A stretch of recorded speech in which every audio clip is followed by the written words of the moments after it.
Lately, I've been thinking about how quietly desire tends to arrive. Not as a declaration, not as a plan, often not even as language.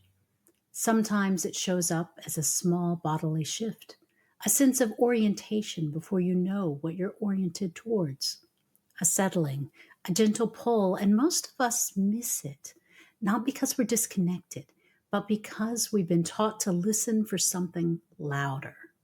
Years ago, I was arriving at an academic conference. I was undercaffeinated, slightly disoriented, standing in a plaza, scanning for familiar faces. I didn't see my friends yet. I didn't quite have my bearings.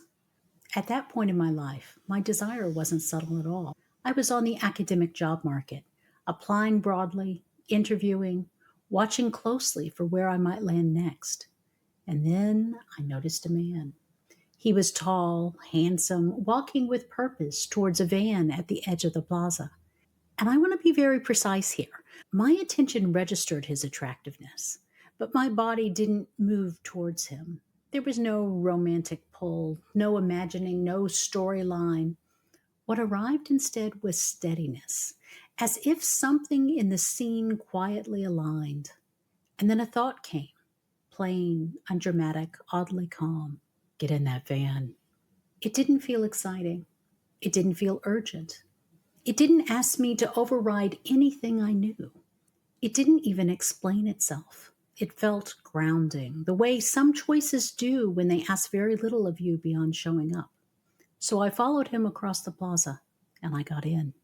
Very quickly, the situation clarified itself. He was older than I thought, very much not single. The van was not mysterious or romantic. It was a shuttle full of Canadian academics heading to dinner. I didn't know most of them. They welcomed me with mild surprise and genuine warmth. We ate, we talked. I listened more than I spoke. It was a pleasant, unremarkable evening, the kind that quietly fills out the texture of an academic life. I returned to my routine, continued applying, continued interviewing. I gave that dinner no special meaning. Months later, I received a call offering me a faculty position in Canada. That earlier choice, the decision to get in the van, did not cause the offer. It did something quieter. It placed me briefly and without strain in a field of relationships I wouldn't otherwise have entered. Looking back, what matters to me now isn't the outcome. It's the quality of attention that made that moment possible. I didn't act quickly. I didn't feel compelled. I didn't try to extract meaning while it was happening. Nothing about that choice required me to tense, persuade myself, or decide what it was for. The steadiness I felt wasn't excitement, it was groundedness. And that groundedness left my attention open wide enough to notice an ordinary opportunity, one that would have disappeared the moment it was pressed for justification. This is what often goes missing in conversations about desire. Desire, when it isn't under pressure, doesn't rush us towards outcomes. It stabilizes us long enough to notice what's already in motion. Most of us were never taught how to tell the difference between urgency and desire. We were taught something else instead, that if something really matters, it should hurry us, that importance announces itself through pressure, that wanting should create momentum. But urgency isn't a reliable signal of truth. Urgency activates. It pulls attention forward, narrows the field, compresses time. Even when it claims to be in service of something meaningful, its effect is predictable. It destabilizes groundedness.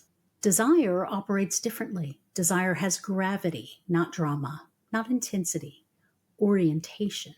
It draws attention downward and inward. It steadies rather than mobilizes. When desire is present without pressure, the body doesn't brace.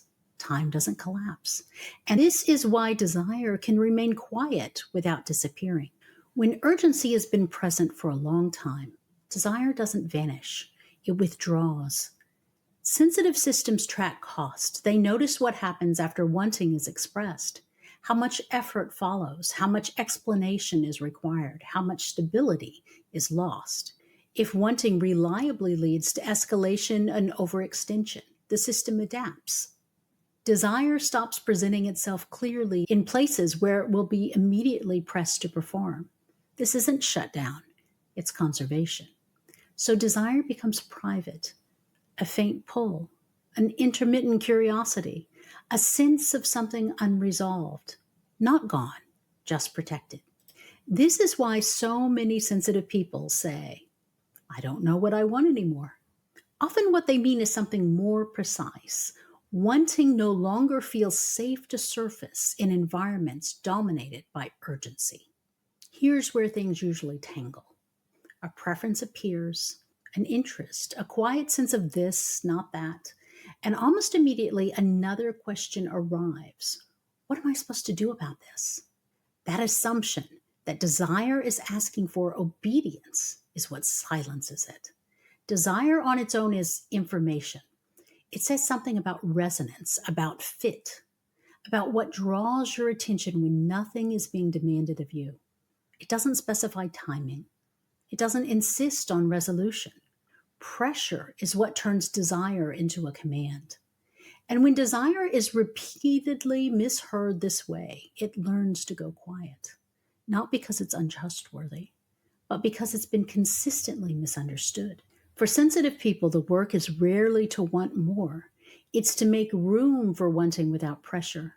Trust reforms at the level of attention. When the system learns that noticing won't automatically become obligation, desire begins to return quietly, incompletely, persistently. And over time, discernment reemerges, not as certainty, not as confidence, but as a steadier sense of what belongs to you and what doesn't. Decisions made from this place feel lighter, not because they're easy, but because they're no longer carrying the burden of proving readiness. If desire feels confusing right now, that doesn't necessarily mean you're disconnected. Often it means you're discerning. Pressure wants answers. Desire asks for steadiness. I've put together a short, calm guide that names a few of the places where attention narrows and wanting quietly turns into pressure. It's there if it's useful. If not, nothing needs to change yet. You're allowed to let wanting be quiet, not because it doesn't matter, but because it does.